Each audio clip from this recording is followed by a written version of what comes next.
This was not what I anticipated. Just last year I was a dog living wayward.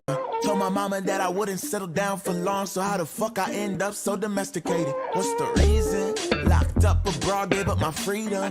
Put falling in love right in my sequence. So yeah, I'm here and contented, but I'm still getting tempted every minute. These girls are boosting my paranoia. They circle me like vultures, got the devil on my shoulder, pushing my morals over. Boosting my paranoia. They circle me like vultures, got the devil on my shoulder, pushing my morals over. Yeah, look, watch how it all unfolds. Soon as you get a girl, these hoes on gold. Think I was programmed to run solo, but I coupled up, double down, cause shorty's so golden. Shorty's so bad, she can keep me private. Quarantining with my team, headed up my side, bitch. Temptations in my DMs like they're singing sirens. I'm just trying to keep cool, cause the heat is stifling. Girls are boosting my paranoia. They circle me like vultures, got the devil on my shoulder, pushing my morals over. Boosting my paranoia. They circle me like vultures, got the devil on my shoulder, pushing my morals over. Can I be faithful without a bad bitch in my face for once? It ain't even their fault. I should be better held together, but I don't know if I'm made for it. I love the fucking pavement. I love this fucking way of living life. Picking up a vice whenever the mood strikes. Baby girl is right for me. Shit, I'm falling, but keeping things light and sweet is so foreign. I be in the dark. Yeah, I come alive in the night. No, the club ain't the place that I'ma find me a wife, but I'ma find me a bite. A nigga's gotta eat, even though I should probably go to sleep. These girls are boosting my paranoia. They circle me like vultures, got the devil on my shoulder, pushing my morals over. Boosting my paranoia. They circle me like vultures, got the devil on my shoulder, pushing my morals over. It's not what I anticipated. Just last year I was a dog living wayward. Told my mama that I wouldn't settle down for long, so how the fuck I end up so domesticated? What's the reason? Locked up abroad, gave up my freedom. Put falling in love right in my sequence. So yeah, I'm here and contented, but I'm still getting tempted every minute. These girls are boosting my paranoia. They circle me like vultures. So this goes to all my freaks out there. Big Papa Pump is your hookup. Holler if you hear me. This is Big Papa Pump, Scott Steiner, and I got a shout out to Alyx, who's celebrating his 10-year anniversary on YouTube. Well, Alyx, I appreciate you being a big wrestling fan, but remember, if you want your show's ratings to skyrocket, you have me, Big Papa Pump, the man with the largest arms and shortest fuse in professional wrestling, on your show. If you want your show to be a little more titillating, you have the big bad booty daddy with his freaks, and that show will get very interesting.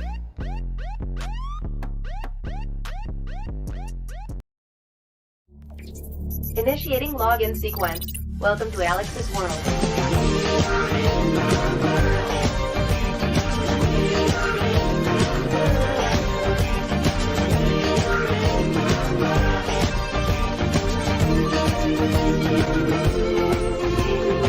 Just when you thought it was safe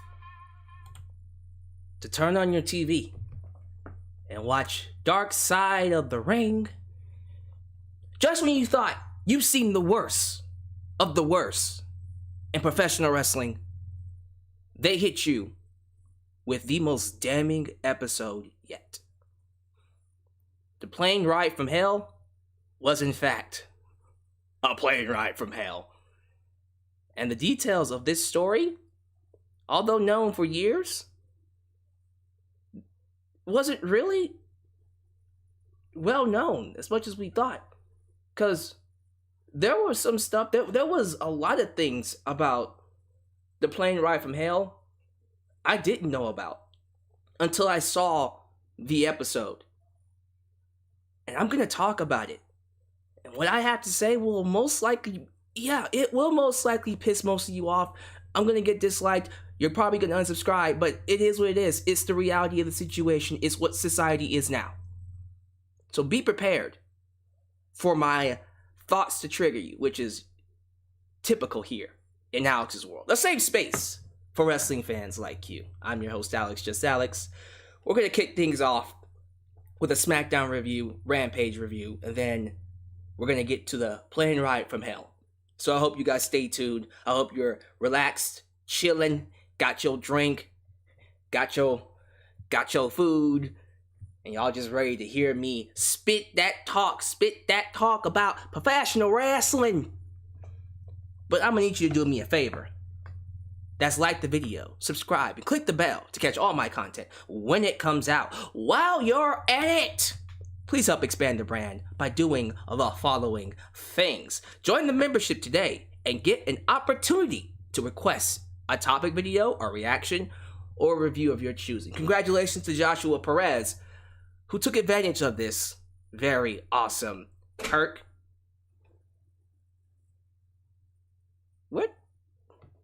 What in the world? What is that noise? I don't know what that noise comes from. Y'all heard a clinking sound, right? Or is that just me? But yeah, congratulations to Joshua Perez, who requested I review Bryan Danielson versus Samoa Joe, Ring of Honor 2004. That's up on my channel. If you want to get that opportunity, join the World Heavyweight Championship tier, and get that request sent to me at justalyxsworld@gmail.com.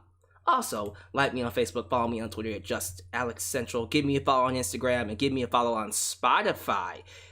Go ahead and donate using PayPal, Patreon, and yes, Super Chats are officially on. You can donate at any point in time during the broadcast to get your thoughts played live on the air. Email me at justalyxsworld@gmail.com for business inquiries, just to say hi. Go ahead and get yourself a t-shirt today at Pro Wrestling Tees. Get you an old school Dalyxman t-shirt. Get you a new school Alex's World t-shirt. But don't forget to get you a blonde hair, a blue eyes, an apple pie.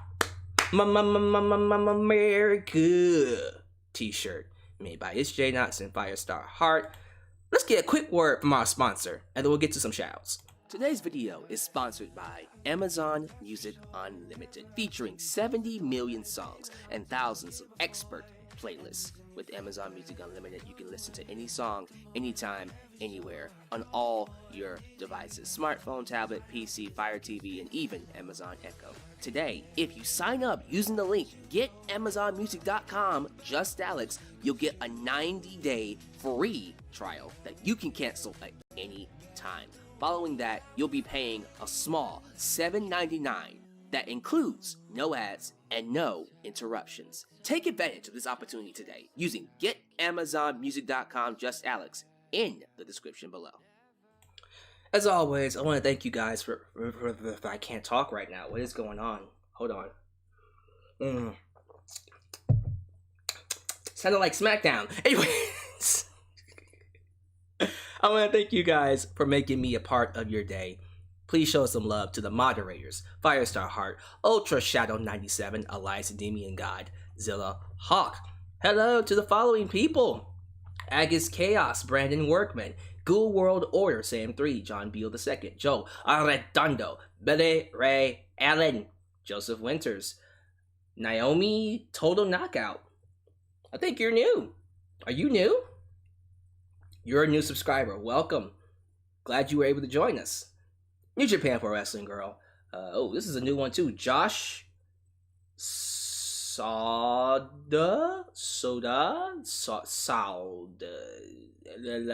Josh, what's up, Josh? Good to have you. Wrestling Reads, David Ventura, Pet Detective, Jamarcus Williams, Quentin Gilbert, Amazing Tribute, Try. Why did I say Amazing Tribute? I mean, if you want to give me an amazing tribute, go for it, but you're not an amazing tribute, you're Amazing Tribe. Tony Lopez, JP Reckless, 2444, 2444. Christopher Carter, Brett Marshall, Franklin Torres, Pop Cultural Asylum. Last but not least, let's give this one to Rachel S. Welcome, everybody. Hope you're having a good day. I hope you're chilling and relaxing, all cool, and shooting some b-ball outside school with a couple of guys who are up to no good. I started making trouble in the neighborhood. Oh, sorry. Wrong song, wrong channel. Well, I hope you guys are chilling anyways.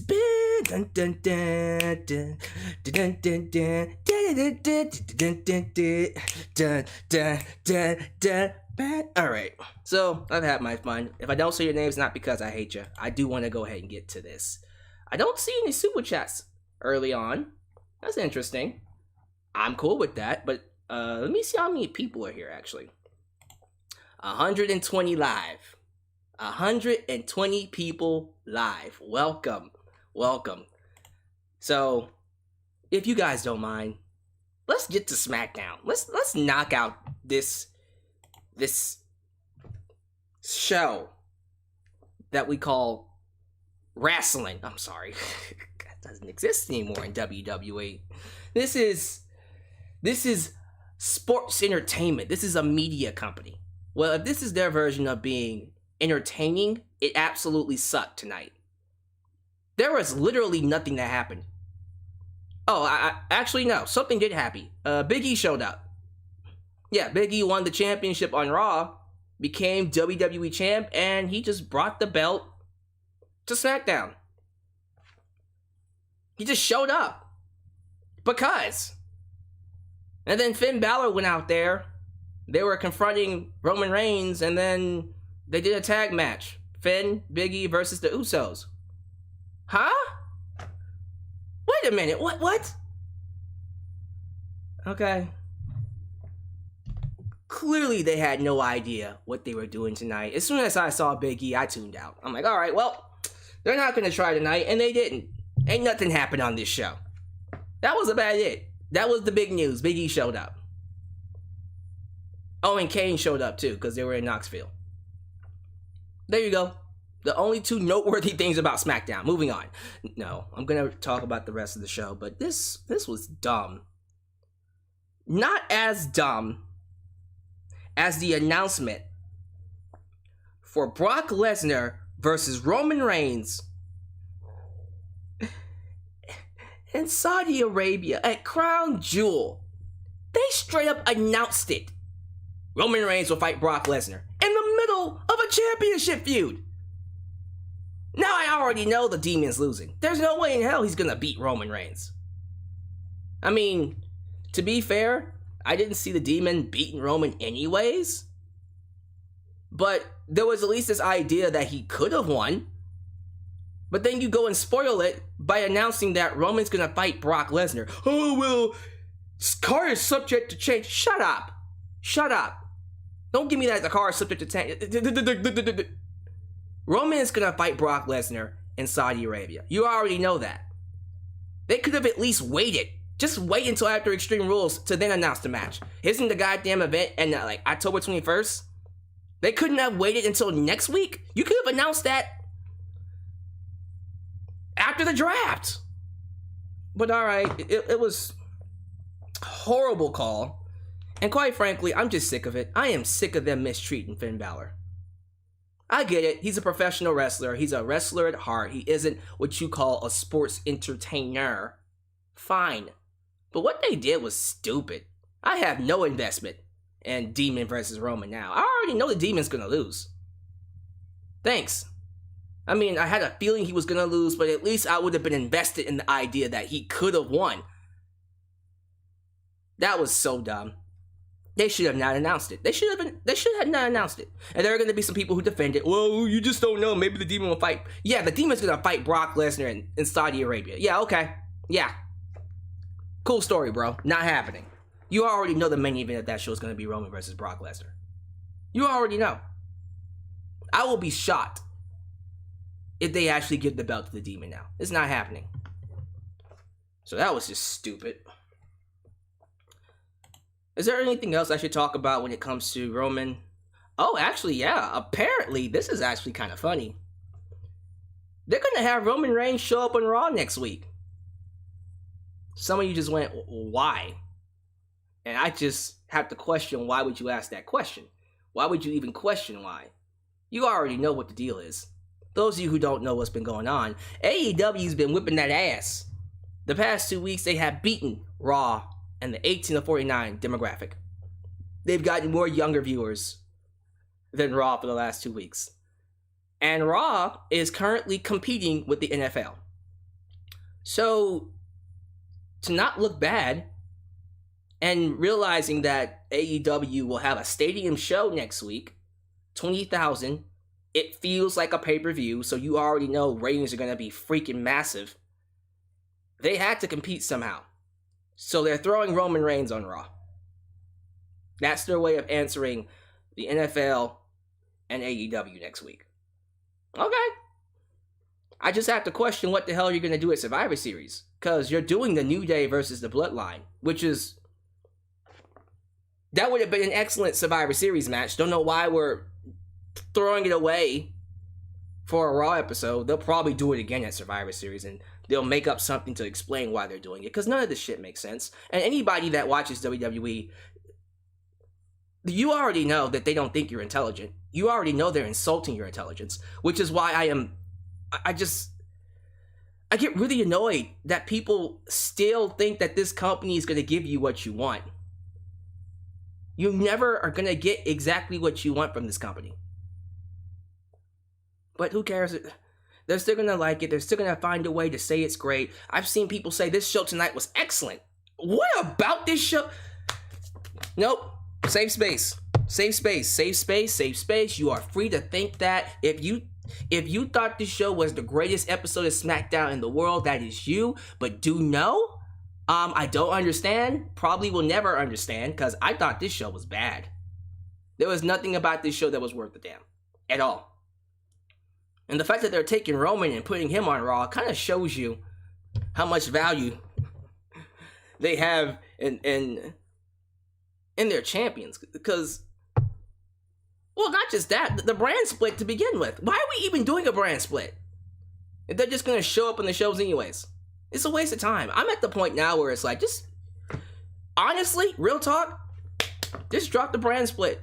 Drop the brand split, unify the belts, have one world champ, have one women's champ, have one set of tag champs, have the IC title, have the US title, get rid of the women's tag belts, because you're not really booking them all that much. And just have all the all stars on both shows, Raw and SmackDown. Might as well. You might as well. It'll make things a little bit more easier on you. And make your shows must see, because then you get more Roman Reigns. Which is what you probably need anyways. Because it's not like you got anything else worth a damn. But yeah, Roman Reigns is going to fight the New Day next week on Raw. Because we need to combat AEW and NFL. That's kind of sad, actually.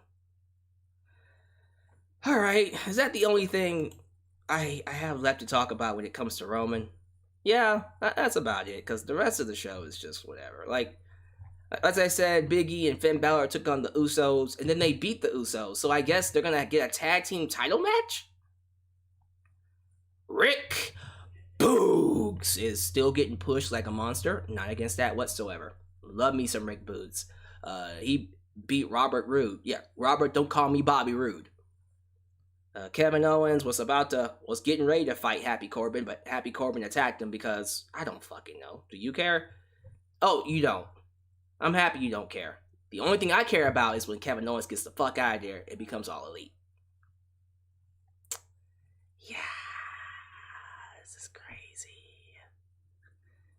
More stuff with Paul Heyman backstage, him and Caleb Braxton. And then he runs into Big E, he puts Big E over, and then Big E gets attacked by the Usos and Roman. Carmella and Zelina Vega lose to Liv Morgan and Toni Storm. Toni Storm had a match! What? And then it ends in a count out. After Liv Morgan hit Carmella in the face and broke her nose, but not really broke her nose. And then that set up Liv Morgan versus Carmella at Extreme Rules. Okay. Sure. More backstory about the demon. Because it's not like we still don't know who the demon is or where he came from. But whatever. Alright. Oh, this one was... Oof. So Sonya Deville she's been a bitch to Naomi for the last week or so. When was it that Naomi showed up on SmackDown? It had to have been last month, right? August. So about a month ago. She's been basically pushing Naomi off, treating her like shit, and Naomi basically said, Stop treating me like shit. Show me some respect. I'm a 2-time women's champion. And if you don't, it's gonna be some hells to pay. And then she gets fined. What? They fined Naomi for demanding respect? That's racist. Just saying. Dominic Mysterio loses again to Sami Zayn, continuing to build the heel turn that has yet to happen. Nothing has happened on this show. Like, I'm already done. I'm literally already done. The only thing left to talk about is Bianca Belair and Becky Lynch and then Seth Rollins segment. The rest of the show, like, that was an hour and a half right there. And then the Seth Rollins promo wasn't... Look, I've been praising the shit out of Seth Rollins versus Edge. Because, unlike most people who say, I'm biased and can't appreciate anything with WWE, when they're good, I say they're good. This entire feud with Edge and Seth Rollins has been excellent. But then we get to this promo. And it just feels like a typical heel promo. It feels exactly the type of promo, like the type of promo that Vince McMahon would write. Oh, Edge is gone, and I'm so happy he's gone, and I don't blame myself, I blame all of you. It's just like... You had something last week with Edge and Rollins, where Edge gets laid out, stretchered off, and Rollins regrets it. He feels remorse. He's remorseful. He's scared of himself. He got driven to a point where he just went psychotic and it scared him. And I'm like, this is some really good storytelling. I want to see where this goes. Like, he was playing up a sociopathic, almost psychotic, but I'm probably going to say sociopathic because he talked about how he felt nothing about hurting Edge. Like, you had something going, and I'm like, okay, where is this going? This is developing a new character. And then he went backwards. I'm a villain. I enjoyed taking out Edge, and it's all because of you that made me. Oh my fucking God. Like, that, there's nothing new about this. There was no advancement in his character. And there are going to be people who defend this because you have to. Because for some particular reason, WWE has to be on top. AEW can't be better than it, but alright. Yeah, there was nothing that comes from this that made me go, oh, I gotta see more. There was literally nothing to this promo. It was actually a step backwards. Very disappointed. Didn't follow up on last week, which I thought was excellent. And then this main event, which is the very definition of nothing fucking happened. Kane comes out, and he, brings out the hometown girl, Bianca Belair, who is from Knoxville. They love her, and then he gives her a key to the city, or something like that, some kind of a key to celebrate her. She does a nice little crowd chant. They love her as Bianca. Becky comes out to booze. Nice, cool. I'm thinking, all right, that makes sense. She's in Bianca's hometown. She should be booed. Cool. So Becky gets inside the ring, and she starts talking mess. I don't even remember what she said all that much. Bianca basically said, girl, you don't go here. And then Becky's like, shake my hand. Bianca goes to shake her hand, says, won't let her leave. Becky goes to punch her in the face. Bianca ducks, tries to hit her finishing move, and then Becky hits the manhandled rock bottom slam, and then runs. And then Bianca just stands right back up.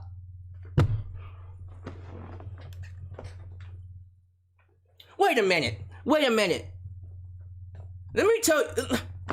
me rewind that. Let me try this again. Handshake. Becky goes to punch her. Bianca ducks. Goes to hear her finish her. Becky gets out. Manhandle, rock bottom slam, runs. Bianca stands back up. The same move that beat Bianca at SummerSlam, she just got right back up from. I mean, like, what the fuck? No. I'm not gonna let that slide. Are you kidding me? Well, maybe that was a misfire on Bianca's part. No! The same move that beat Bianca, she just stood right back up from. If you were going to get heat on Becky, this was not it. This made her look fucking weak. It actually made her look less of a threat to Bianca. It really did. At the very least, you could have had her go out there, I don't know, maybe break that key over her back. That would have been awesome. Have Becky blindside her and then attack her and then break the key over her back to get that heat, real heat. They didn't even do that. Becky pulled some cowardly chicken shit heel bullshit, went in there, hit her with the rock bottom manhandle slam, and then ran. And then Bianca just stood right back up. Like, what the fuck? I'm trying to figure out what the hell this is supposed to accomplish. How is this gonna get Bianca more over? This entire feud, this entire build it's just been a disaster. I keep telling y'all that Becky is just not meant to be a heel. It doesn't work. This doesn't feel natural whatsoever. People say that it's excellent. But she's getting booed. She's getting booed because of the circumstances. The moment that Bianca beats her, she's not gonna get booed anymore. You know that, right? This is a waste of time. This entire episode was just garbage. It really was. If they had not done this episode, I wouldn't have missed anything. Literally, you could skip this entire episode and then nothing will be affected. At all. You tell me what was advanced on this show. Because I don't think anything. No, there wasn't anything that was advanced. So, congratulations. Congratulations for giving us a nothing show. What was it? A nothing show. A show that actually advanced something, got me more excited for next week, was Rampage. I thought Rampage was really good tonight. I will say the highlight of the show, without question, is that segment between Ruby Soho and Britt Baker, DMD. That promo was insane. See what happens when you give Ruby Soho, Ruby Riot, wherever the hell you want to call her, Ruby, a microphone? That was the biggest complaint. My biggest complaint I had with WWE. They never gave her a microphone. When they did, it was very rare. But see, AEW was smart enough to know, all right, well, her strong point is her talking ability. And it showed. This segment was fire. So, what everyone was getting on Ruby a couple weeks ago was that Britt Baker basically lit her ass up and then Ruby didn't have a retort. She has some retorts tonight. My favorite one, of course, Ruby looking at Dr. Britt Baker in the ring, saying to her, "You look like every broad I've stepped in the ring with. Entitled, self-centered, and banging some dude in the back." The crowd lost their shit when she said that. And she made a mention that, you know, I have a little bit more freedom here. And then told Britt Baker, if you didn't have your head so far up Tony Khan's ass. Yo! That first line though, the one where she basically called her a broad and said she's banging the dude in the back, that was one of those, what the fuck? Whoa, okay. Alright. Damn. Didn't realize we were on a roller coaster here. Britt had her. Listen, Britt didn't go out like no punk though. She came back with some barbs too. She's like, I don't even know who the hell you are. You're constantly changing your name and your hairstyle. Well, I hope you're good. Congratulations on finally getting some TV time. I was like, God damn. God damn, Britt. God damn. Fucking hell. I'm telling y'all, man, this match is gonna be great. Like, personally, I kind of want them to continue it. I know it's a one-off feud, and they'll probably do something else with Ruby Soho, but nah, bruh. I want this to continue. Get this more TV time. Fuck that. These two are perfect for each other. After that segment, run it.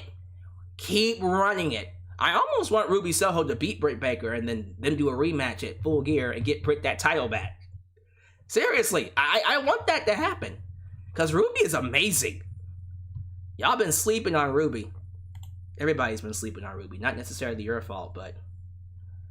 Bruh, I almost fell out of my chair when she said when she said that line to Britt Baker. That was just pure fire. Absolute amazing. The best thing about this entire show. I even liked it better than the Lucha Bros taking on the Blade and the Butcher, which was a great match, by the way. Lucha Bros always have great matches. That goes without saying. But yeah, that was a great match. And Lucha Bros retained, as they should. Not too sure who they fight next. They're not going to fight the Young Bucks. I guess you'd send them after I would love to see Santana and Ortiz versus the Lucha Bros.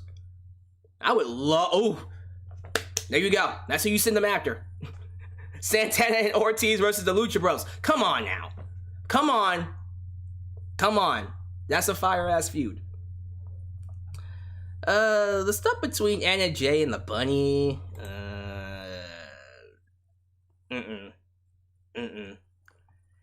I'm sorry, but Alice, the Bunny, I don't see it. That's one of those talents that's, quite frankly, better suited for Impact Wrestling. I thought she was better at Impact anyways. I don't think she's a good fit for AEW. Not saying that she can't be here, not saying that she can't have a spot. I just kind of feel like the bar is being raised now.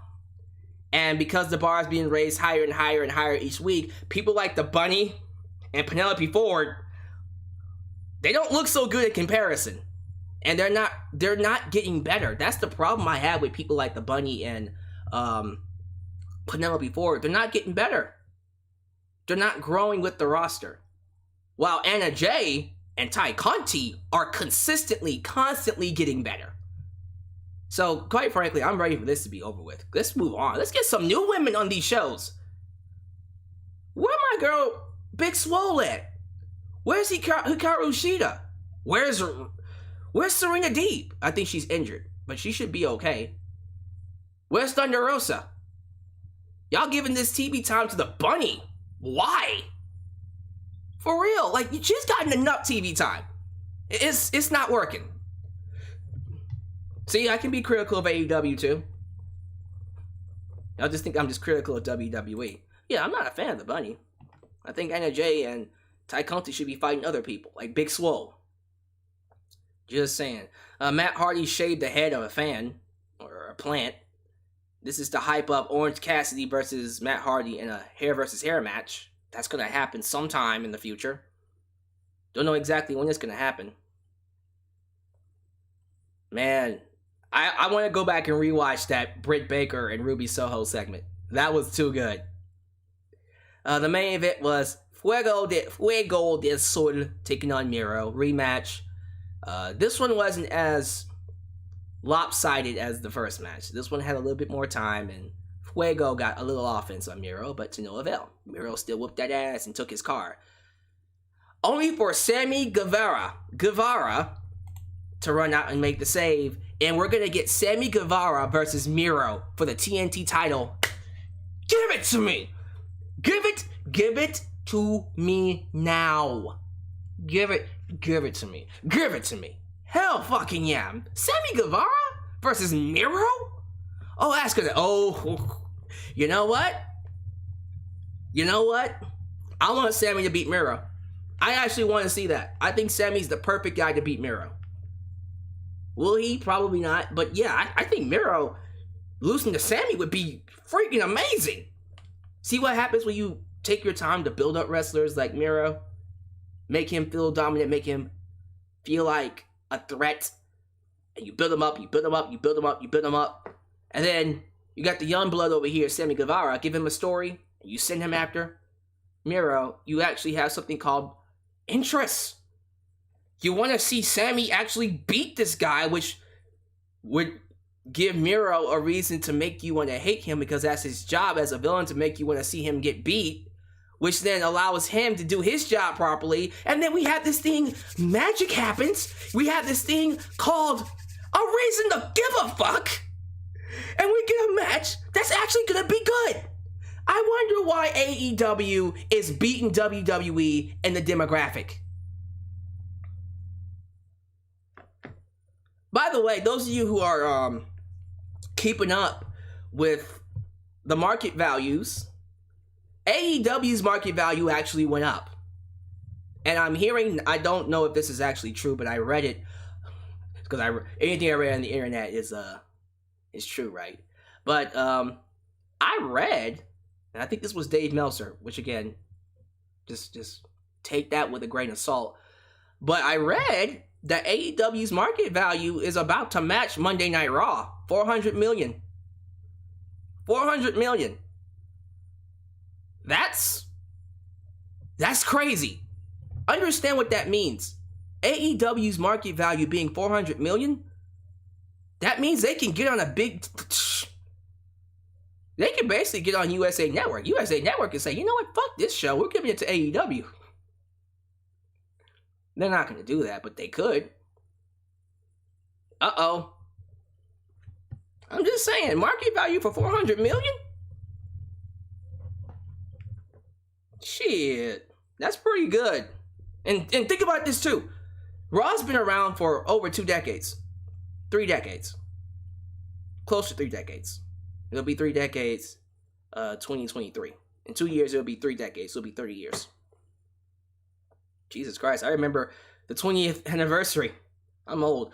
Yeah, it'll be 3 decades exactly in 2 years. 30th anniversary for Raw. Damn. AEW was able to match the market value within 2 years. Uh-oh. That's pretty freaking dope.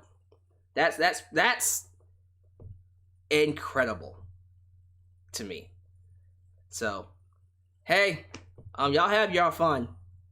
Y'all can sit there and say WWE is not ever going to be able to compete with any wrestling company because it's too big. AEW is slowly, surely becoming their biggest threat. And if you don't think there's competition, I don't know where your head is at, sir. Alright, so before we get to the dark side of the ring portion of this review, let's go ahead and get some super chats in this thing, and then we'll get to some real wrestling talk, if you will. Thank you to, how many people are here? 200 people strong. I love it. We got 200 people here, but only 75 likes. Get them likes up, y'all. Get them likes up. 500 likes is the goal. All right. Super chats now.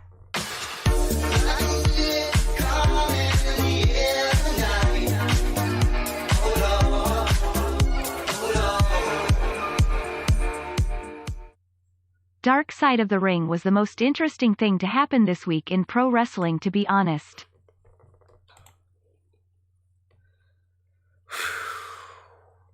You ain't lying. You are not lying. Quick shout out to D. Darrell, who about to get that ass whooped tomorrow. D. Darrell is gonna be debating me in a fight. A big fight. You guys are gonna have to check that out tomorrow.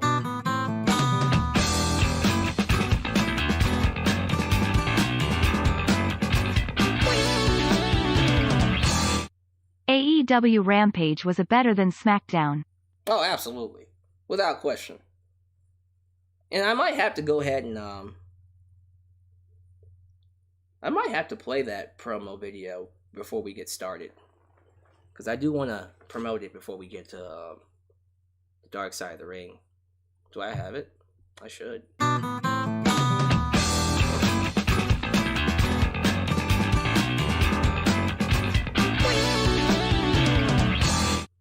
Surprised nobody has tried to cancel Vince.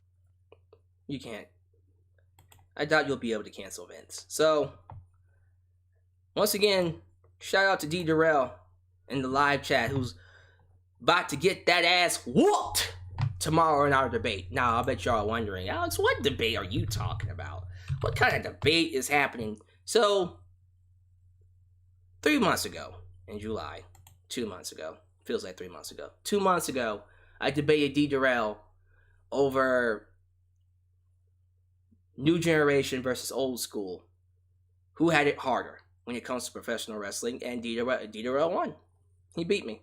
Fair and square. But then he was dumb enough to challenge me again to a second match. And then this one, he wants to challenge me to a match where we have to debate who's better, Shawn Michaels or Bret Hart. Guess who I'm defending?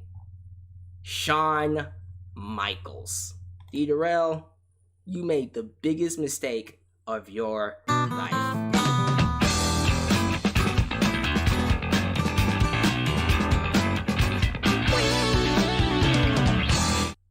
Do we Chavo back or Rick on AEW? Interesting. We'll talk about that in a second. So, if that's something you guys are interested in, be sure you check out the debate between me and D. Jarrell tomorrow night at 7 p.m. Central, 8 p.m. Eastern. And it's going to be, pulling it up here, Wrestling is Lit. That's the name of the channel. Wrestling is Litty. It's going to be a big debate. I have a trailer posted on my channel that you guys can check out. And you guys can use it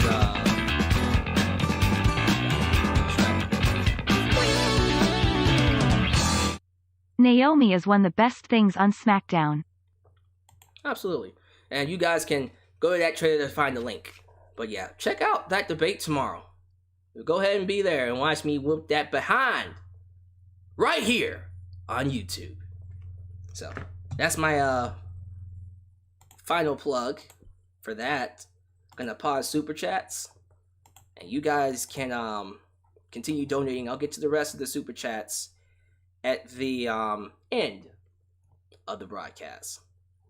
But without further ado, let's get to the one thing you all are here to hear me talk about. That is the recent Dark Side of the Ring episode, which talked about the plane ride from hell. Listen, the moment I saw this on the marquee for this season, I said, oh, this is going to be one of the best seasons out there. This is going to be darker than last year's Dark Side of the Ring. It's already been a lot darker. From the Grizzly Smiths, to the Dynamite Kids, to Brian Pillman. This season alone has been nuts. And what was crazy about it is they were originally going to do an episode on China, but there was another company that already had a China documentary set, which was already dark enough. But despite not having China, it's already been pretty fucking crazy. Just straight up bonkers. And I said to myself, it can't get any darker than Grizzly Smith, can it? I mean, the plane ride from hell, it's just one of those comedy stories you hear about. Because before we actually get into the meat and potatoes of what was talked about in the documentary, let me just kind of give you my perspective of the plane ride from hell. I've had many people tell me about it in terms of friends and other smart wrestling fans. Basically just a night where wrestlers went a little crazy on the airplane. I mean, X-Pac talked about it ad nauseum during interviews, how he cut off Michael Hayes' hair, right? Was it Michael Hayes' hair? I think he's the one that cut off Michael Hayes' hair, right? Yeah, he did. Hilarious. Got a big pop for it. And I did hear about the Brock Lesnar and Kurt Hennig fight. There was another plane ride scuffle that involved Kurt Angle and Vince McMahon. I don't know if this was the same one. I think this was a different plane ride. But yeah, there was a plane ride where Vince wrestled Kurt Angle. We'll talk about that in a future video. Yeah, there was a lot of things I heard about the plane ride from hell, but nothing too damning. It's just wrestlers got drunk and had a wild night. Unfortunately, it didn't stay that way. This documentary turned what was at first seen as a wild night for wrestlers, a fun wild night, into the wrong kind of wild night, the damning kind of wild night. In my personal opinion, this episode did the most damage to the wrestling business. This is the episode that really exposed how dark it was. So, I'm just going to go through the bullet points. I'm going to talk about what was said, going to recap what happened, and then I'm just going to give you my thoughts. And yes, we will talk about it. We will definitely talk about Ric Flair. We'll talk about Scott Hall. We'll talk about Dustin Rhodes. And I got a special spot for Mr. Tommy Dreamer. We're going to talk about all of it. But let me first say, if you haven't seen this episode yet, you're in luck. It's on YouTube for free. Literally, it's on YouTube. Type in Dark Side of the Ring, Playing Ride from Hell. Watch it. Go watch it, and then come back. It's an hour. You'll be thankful that you waited before you got my thoughts on it. But if you want to get my recap first and then go watch it, go for it. But yeah, go watch it. It's... whew. I should warn you, though, before you go watch it. If you are a fan of Ric Flair, and you see him as this beacon of light who has never done anything wrong, okay? But if you see him as this guy that is a great person, has treated women with respect, has never really done anything to anybody, you're not going to want to watch this because it will basically make you hate Ric Flair. It will make you hate Ric Flair. I'm just saying. So, what was this? What was the Playing Ride from Hell? Essentially, WWE hired a company called Sports Jets to take the wrestlers overseas for a European tour. This was in 2002, during the Insurrection pay-per-view around that time. Austin and Rock were not on the plane. They had their own means of transportation because they're superstars. So, during this period, I forgot when exactly it happened. I think it was at the end of the tour. I think it was actually at the end when they were in London. The plane apparently got delayed, and the wrestlers had to sit and wait for 7 hours before the plane took off. And so what ended up happening during that 7 hours is that the bar was open. They all got drunk. And when I say they got drunk, I mean they literally cleared the bar out. It was like letting a horse inside a hospital. Like, you can't stop it once it's in there. The wrestlers were drunk. Eventually, the flight does get off the ground, but by the time it got off the ground, oh my goodness, it was over with. The wrestlers just kept on drinking. And apparently, they had syringes. They were doing drugs. I forgot exactly what type of drugs they were doing, but let's just say it wasn't it wasn't a calmer. It wasn't one of those chill drugs. It was an upper because they were wild. So let's talk about a few of the stories that happened on this wonderful adventure called The Plane Ride from Hell. The famous one is Michael P.S. Hayes getting his hair cut. So here's what happened. Freaking JBL, Bradshaw at the time, he wasn't necessarily John Bradshaw Layfield, was sleeping. And I forgot who exactly did what, but Michael P.S. Hayes was inebriated, drunk, on pills, whatever. He decided to punch Bradshaw while he was asleep. Bradshaw woke up and slapped the fuck out of him and knocked him out. Just straight up, bitch! Pimp slapped him. Got knocked out. X-Pac decided to cut his hair while he was asleep. Fucking hilarious. It's a great story. X-Pac tells it better than I do. And they're playing pot for it. Michael P.S. Hayes was not happy about that. And as you can imagine, when he realized that X-Pac was the guy that cut his hair, yeah, that wasn't great for X-Pac going forward. Then there was the story about Kurt Hennig and Brock Lesnar. Kurt Hennig was a master prankster, very similar to Owen Hart. Kurt Hennig essentially, I forgot what he put on Brock's head. I think it was shaving cream, some kind of a cream on Brock's head. Smacked the cream across Brock's head. Brock woke up, and then they wrestled. Like, they literally scuffled across the entire plane. And they almost opened the emergency door. And when they were on the emergency door, they were like, oh my god, stop. You know, that was one of those, oh. God damn it, I wish I was in that fight. You know Vince McMahon would have loved to have been in that fight. That's some real men. Men. And then it gets... This is when the fun stops. This is when it gets really wild. Dustin Rhodes, Goldust, who was... I think he recently got a divorce with Terry Reynolds. They were either in the middle of a divorce or they were divorced. Still had feelings for her. Got a little drugged into his system and decided to get on the microphone and start singing.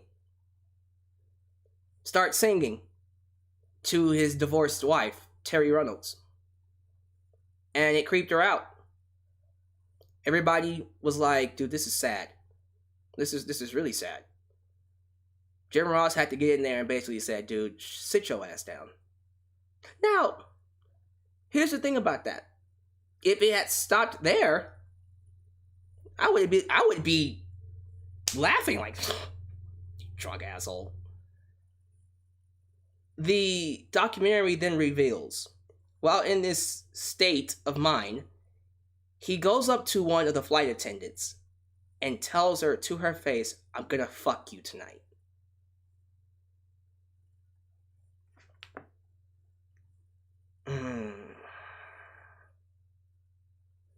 We'll get to it. Because that's not the only incident that took place. Scott Hall, Reza Ramon, who it's been documented during this time was not in a good place. Not in a good headspace. Drugs, alcohol, syringes. He was not doing well. On this plane, he was passed out. One of the flight attendants went up to him. I think it was actually the one that was doing the interview. I think it's Heidi Doyle. Is it Heidi Doyle or Heidi Doyle? I think it's Heidi. Miss Doyle, flight attendant Miss Doyle, went to check on him. Scott Hall essentially said, let me lick your face. Pulled her in, licked her face.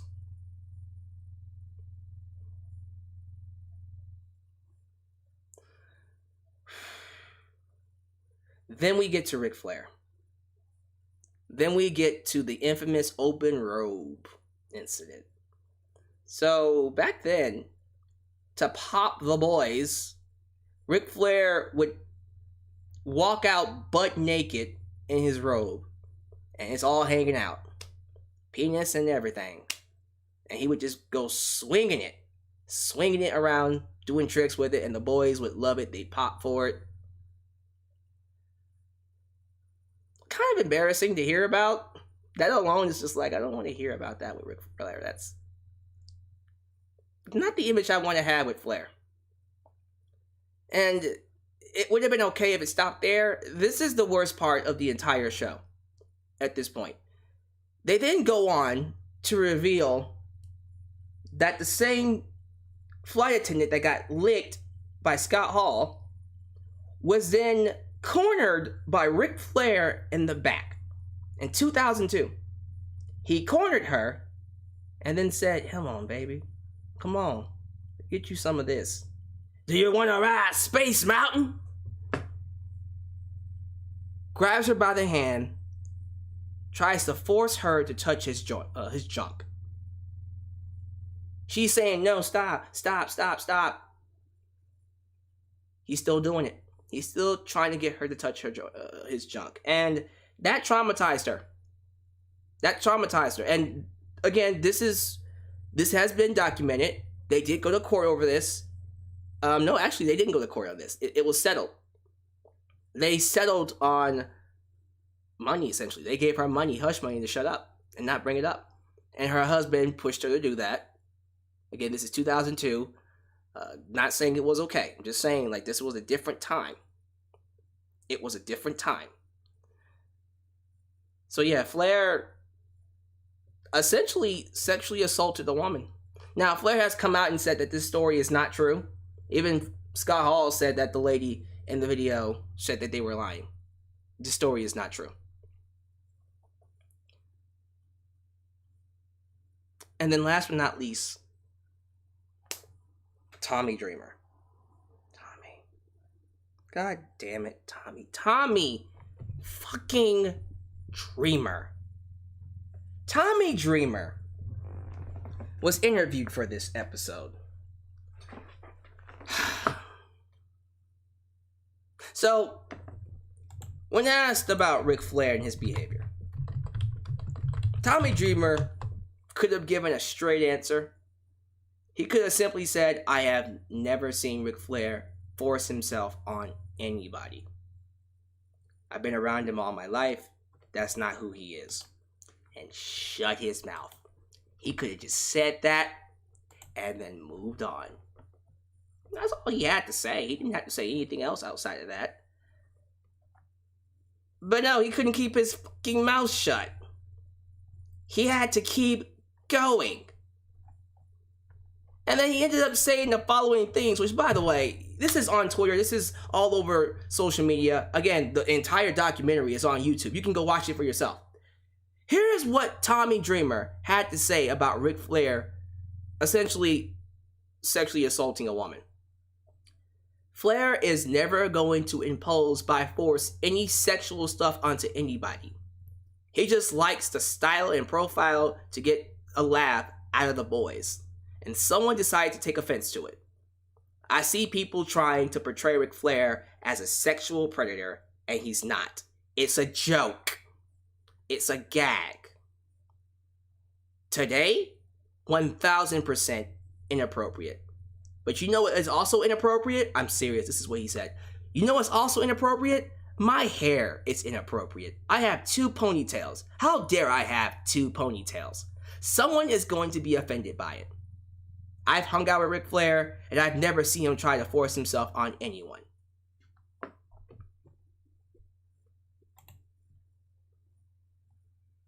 As you can imagine, this received a lot of backlash from people on social media. Ric Flair trended. No, it was Ric Flair. It was Brock Lesnar. We'll talk about him in a second, although that incident has nothing to do with the plane ride from hell. But Ric Flair, Brock Lesnar, Scott Hall, and Tommy Dreamer were all trending. And as of today, this actually happened a few hours ago. Impact Wrestling has suspended Tommy Dreamer for his comments in Dark Side of the Ring. Yeah, it's serious. He got suspended for his comments. Some of you are saying, but he was just defending his boy.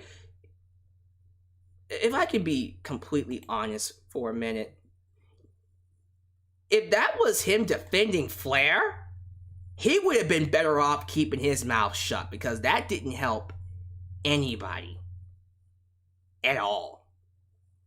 Let's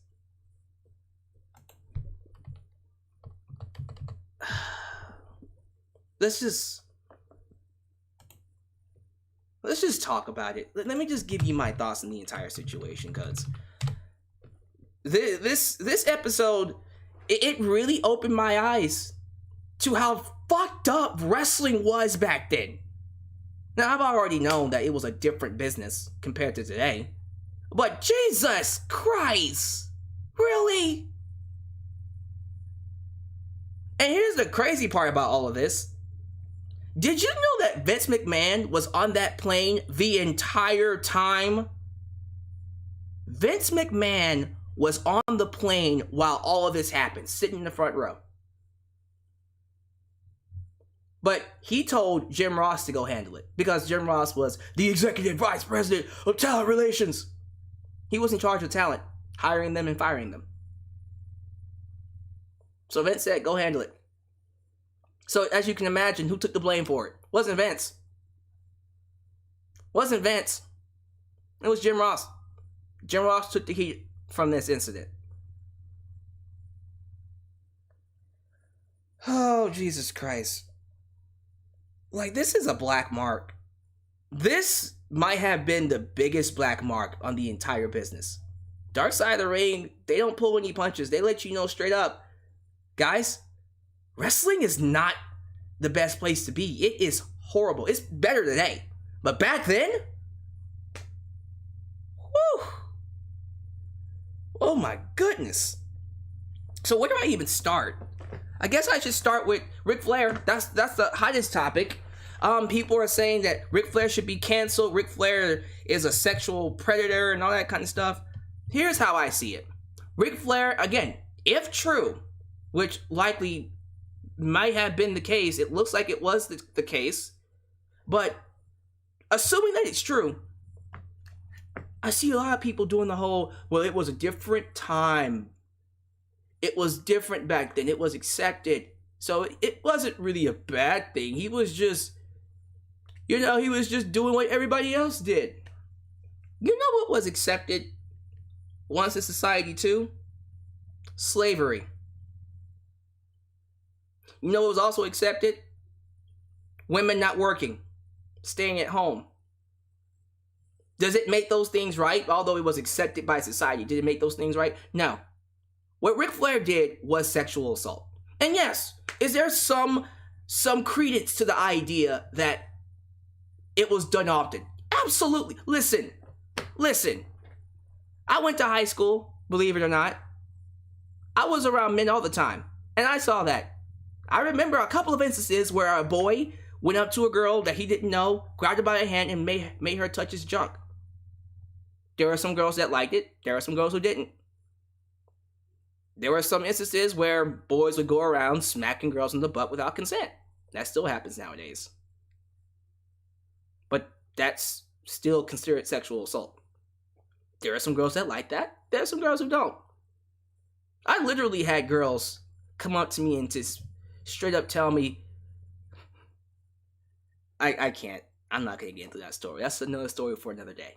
We're not going to get into that. But yeah, it might have been accepted or expected in society by that point, especially in 2002. Oh, frat groups were probably doing that all the goddamn time. And this wrestling family is practically a frat group. Varsity football players. Regardless, man, like, just because it was expected and accepted back then doesn't mean it's okay. It wasn't okay what he did to Heidi. She didn't deserve that. And then you got the shit with Scott Hall. It really illustrated how fucked up he was. See, if I'm being honest with you, I somewhat can forgive Scott Hall. Because I know what dark place he was in. He was in a very, very dark place. So was Ric Flair. So was Flair. But what scares me about Flair is, if I'm not mistaken, he was 52 years old. He was 52, 53 years old. And he was in his 50s in 2002. That kind of makes me think that wasn't the first time he did that. That's what's scary about Flair. Scott Hall, you can forgive. You can be like, all right, dude, you were just fucked up. That's one of those. You want to give them both the benefit of the doubt and be like, they're better people now. I do think that. I do think Scott Hall and Flair are better people now, and they wouldn't have done what they did back then. We all grow, we all make mistakes. But, like, what do you do? Like, how do you fix this? Yes, it was settled with money. You can't take them to court, so they're legally okay. But morally, especially nowadays with social media, like, how do you get past this? Do they just come out and apologize? Do they just come out and say, yeah, look, we were dumb as hell. We should have never done that. We should have never done that. Like, what do you do? Other than apologize and then get off social media for a while. You already know that this is going to affect Ric Flair. There were talks of bringing Ric Flair in to work as a manager for Andrade. So, is that done? Are we now just going to do... Are we going to do Chavo again? We're going to stick with Chavo? I mean, I'm cool with that. I love Chavo. I'm not complaining about that whatsoever. It just sucks that this came out when it did. Because now people don't want to see Ric Flair. And Tony Khan, he has been put in a situation where he might just have to scrap it. I have nothing else to really say about what Ric Flair did here. There's nothing else that can be said. And he'll probably do an interview about it. He'll probably come out. He'll probably apologize for his behavior. I just don't know how you get past this one, especially nowadays where the worst thing you can be is a sexual predator, a rapist, or well, murderer, of course, is up there. But anything that violates women, like that will get you, that will instantly get you banned. That will get you canceled. Do I think Ric Flair and Scott Hall should be canceled?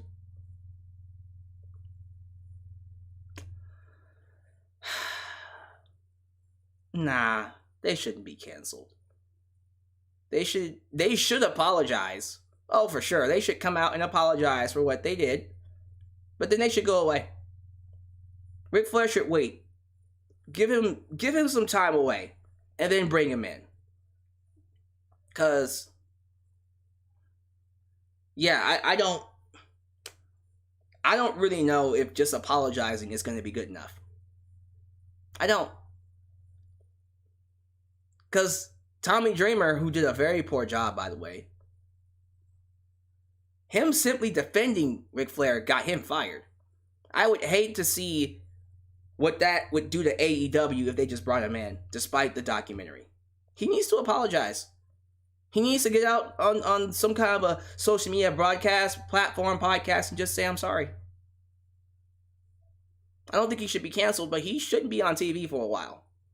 They need to let this blow over. This was horrifically bad. Someone said Selena De La Renta. Here's the thing. I think Selena De La Renta would be an excellent manager for Andrade.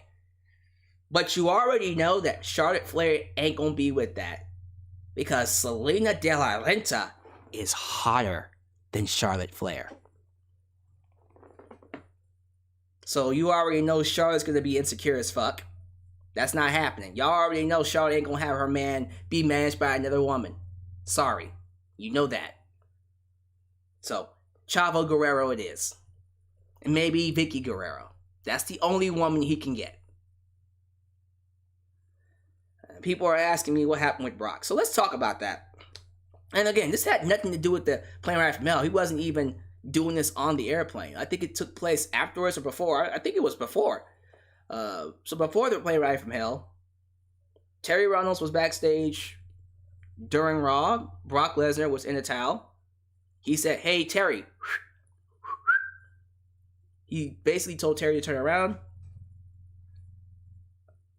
Revealed the next big thing. Revealed his junk to Terry. And Terry no-sold it. Just no-sell it. No-sell it. Yeah.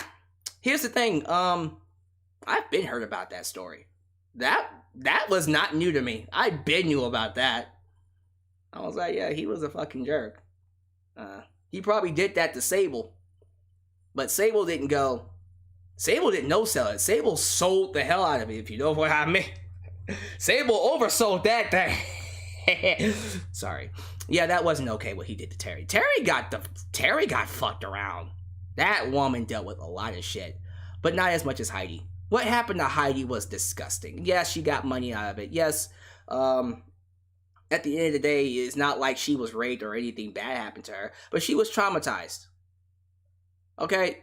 What they did to her was not cool. What they did to her was disgusting. And all of them owe her an apology. Every single person on that flight owes her an apology.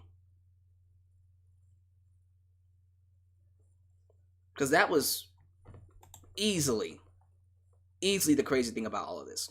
So, as you guys know, as a result of this incident, there were a couple of firings. One notorious one is Kurt Hennig, because not too long after he was fired, he died. Oof. And they even said they were going to bring him back. They planned on bringing him back, but nah.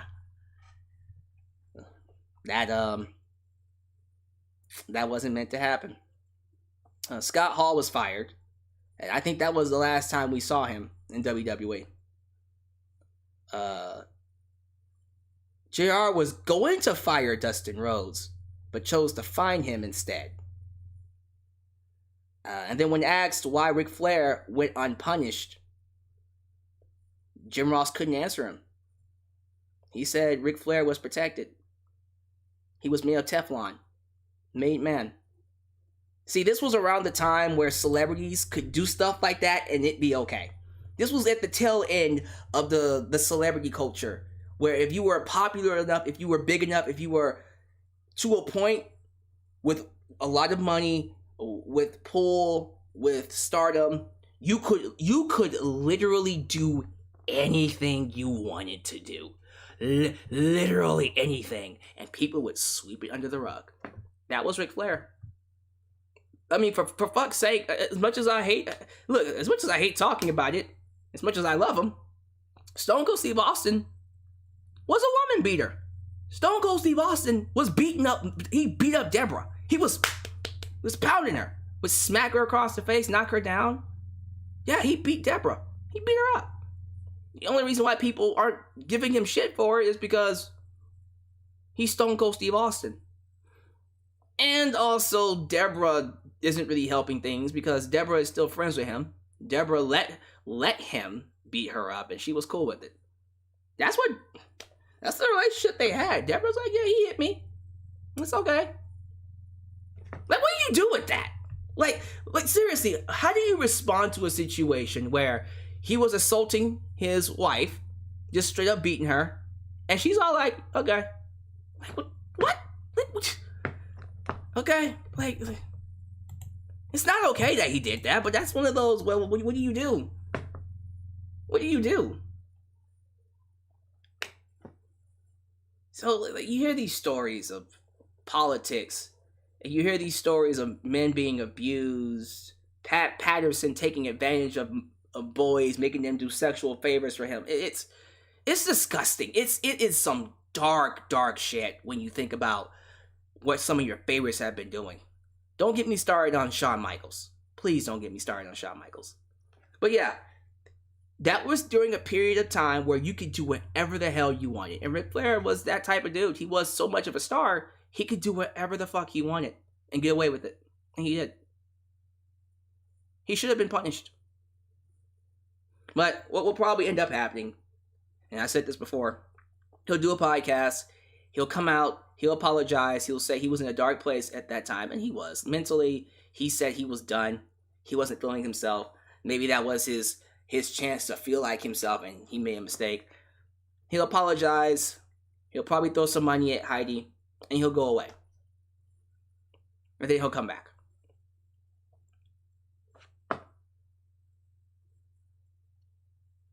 You know what? If that's what he does, fine. I don't want to stay mad at Rick. Because I know a lot of people are expecting me to come up here and say, well, fuck Ric Flair. He's done. Never again will I respect him. I'm not there with Rick yet. Look at the severity of his actions. And I'm not saying forgive him. Please, don't. Look at the severity of his actions. If he had raped Heidi, oh, absolutely cancel him. Done. Don't ever bring him back into the business. If he had raped her, as an intercourse, oh, get the fuck out. Send him to jail.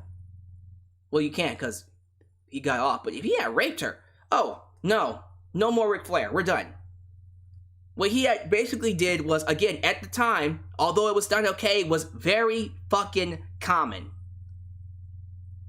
I hate that. I hate that society protects people like that. It's not like he was Bill Cosby who drugged women and raped them. Completely different. I don't think Ric Flair should be canceled. What I think should happen is that he should apologize. A super genuine apology. Admit that he was wrong. And then just go away. Just go away. That's what I think should happen. Because quite frankly, I don't know what else you can do to fix this. I think his career, his reputation might be permanently damaged. And it should be. Because that wasn't okay what you did. That was his hubris getting the best of him. That was him feeling like he was better than, bigger than anybody else. And he paid for it.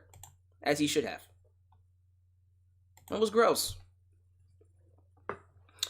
But yeah, if you're asking my thoughts, should they be canceled? No. They should just apologize and just go away for a little bit. But that's just my thoughts. What did y'all think of the plane ride from hell? The question I posed to you, and I'm going to put this in the comments actually. Should Ric Flair and Scott Hall be canceled? Should Tommy Dreamer, Ric Flair, Scott Hall, or anybody else be canceled for what they did? If so, tell me why. If so, why not? If not, why not? Tell me how you feel about this. Are you still a fan of Ric Flair? I want your thoughts. So, there you go. That's my review of the Dark Side of the Ring episode. That was insane. I got no words. I got none. Let's play some super chats while I let you guys answer that question. Because that's crazy.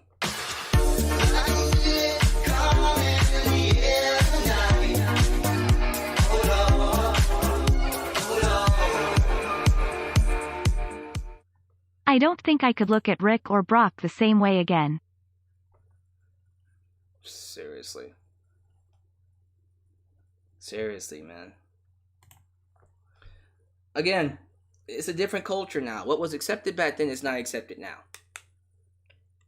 He should be held accountable for what he did. That was not okay. He should hold himself accountable, if I'm being honest. Oh, is that the only super chat I had? I thought I had more. Maybe it's backlogged, so. Alright, live chat. Juice says they should all apologize.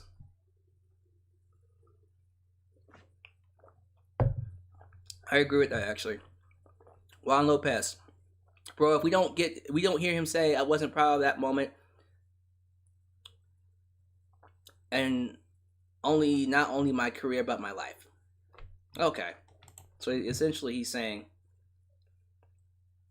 I wish I can go back in time and stop that from happening. Yeah, I think that would be the best way to go about it. And if he doesn't apologize, that just basically means he doesn't care or doesn't feel sorry for it. And I don't think that's a good look for Flair. Keenan Capin basically says, hell no. Great career, but he doesn't get past this. We got 150 people watching me live right now. We're only at 96, not 60. 96 likes. Get them likes up, y'all. Like the video. Joseph Winter says Ric Flair should not be canceled. Okay, why not? Quicken Gilbert. Oh, there we go.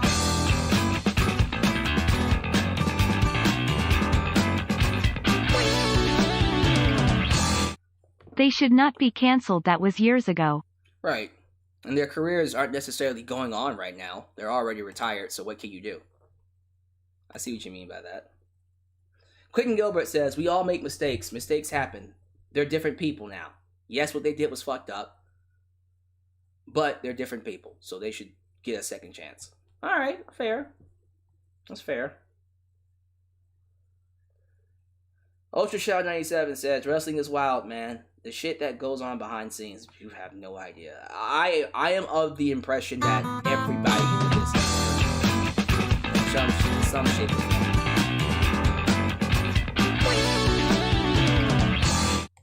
Dreamer was indefinitely suspended from Impact. Yep, I already talked about that, dude. I already talked about that.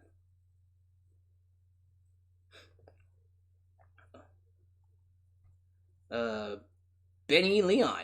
Bill Cosby was aware of each rape assault he committed. Ric Flair was intoxicated that one time. But someone should do a little more research on him, though. Because I believe it wasn't just that one time. I'm telling you, it wasn't just the one time he did that. That was in his 50s. So something tells me he was probably doing that before.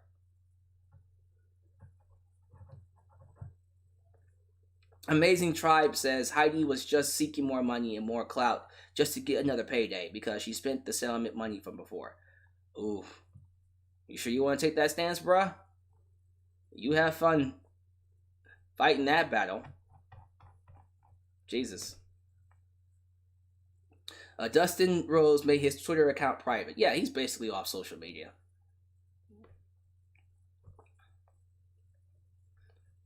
Brock Lesnar should get a second chance. I mean, who here didn't know about Brock Lesnar showing Terry Reynolds his next big thing? Is that really new?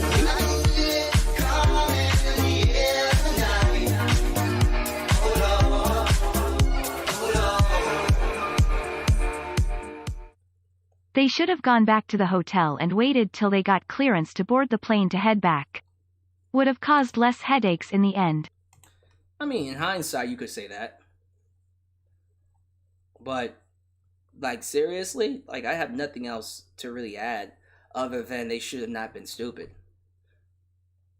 T.O.B. the Fly Guy.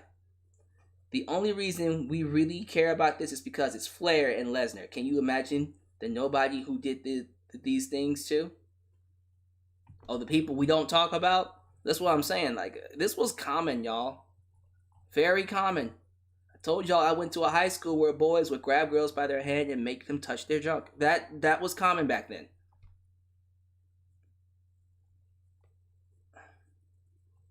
Jesus Christ.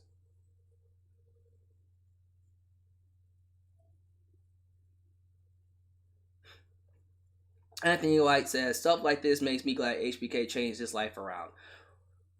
One of these days, I'm going to have to tell y'all about what happened with HBK. HBK was, especially 1997, 1998, he was a mess. Well, 1996 too. He was just hard to work with in 1996, but he was a disaster in 1997, 1998. Whew. We'll talk about that. Quentin Gilbert didn't get offended by Tommy Dreamer's... Who here didn't get offended by Tommy Dreamer's statement? Because I thought his statement was absolutely dumb. Juice says Tommy Dreamer needed to word his comments a lot better. Well, yeah, but still, that was not his spot to defend him. I personally, even if I did say that, hey, I never saw Ric Flair do that. I know him as a good person. So, I don't believe her.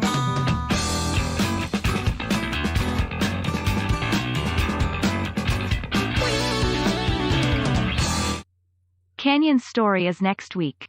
Bucks will be there. We'll talk about that when it happens. I do want to hear about Canyon's story. Jesus. Yeah, like, I don't think that was his heel to die on. I don't know why he chose to die on that heel, and he died on that heel. That was ridiculous. New Japan Pro Wrestling Girl says, this is why cancel culture exists. This is why SJWs exist. This is why feminism exists. Because this stuff keeps happening. True Fire 901 says, come on, it's not like these guys are doing it now. In their old age. I'm like, okay, again, yes, you can argue that there are better people now. Fine. But that doesn't excuse what they did back then. What he did back then was not okay. Period. End of story. End of story. He still did it.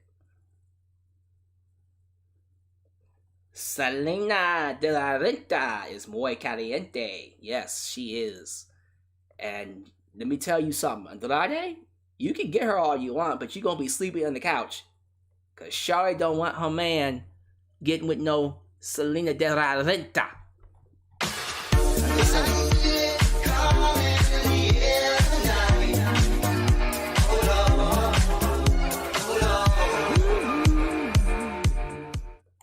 USA and Fox not happy after losing 2 weeks straight to a new promotion. LOL heard they threatened Vince with a money cut for Raw and Smackdown.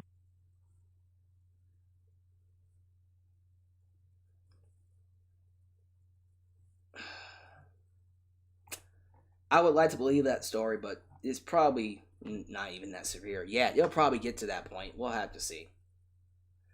So, yeah, just give me your thoughts. I want to know what you guys have to say about this. Like, do you think Ric Flair, real talk, do you think Ric Flair and Scott Hall should be canceled?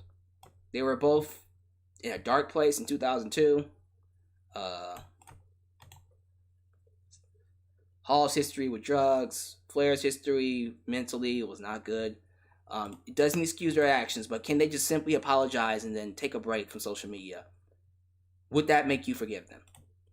Also, how do you feel about Tommy Dreamer and what's going on with him? So, yeah, guys, that's my broadcast. That was crazy. I look forward to seeing what y'all have to say about all this craziness. So, I'm about to get out of here. So, again, tomorrow, we're going to be doing a debate. It's going to be a big debate on Wrestling is Lit. Litty. Be sure you're there. It's going to be a big debate. Shawn Michaels versus Bret Hart. Come see me whoop that ass. Hopefully you'll be there. As always, thank you for tuning in to Just Alyx right here in Alyx's World, a safe space for wrestling fans like you. Please take care of yourselves. I would like to see you all in healthy minds, a healthy condition, and your right mindset, ready to talk more about wrestling in the future. All right? See you guys later. Peace.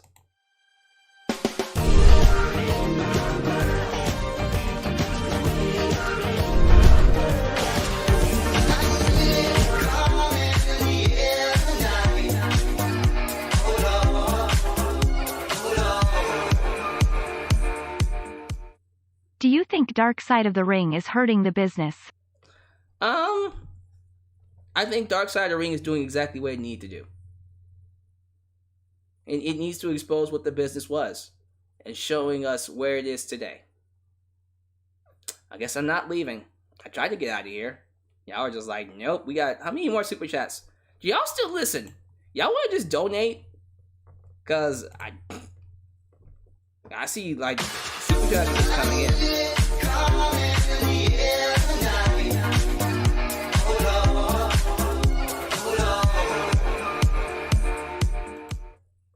This is the darkest season of Dark Side of the Ring yet. And this series spun off shows on the 90s and football. Yeah. So, for sure, we'll have to see how they talk themselves next season. Are we done? We good? All right. Get out of here. Hopefully I don't get interrupted again. I'm out. Peace.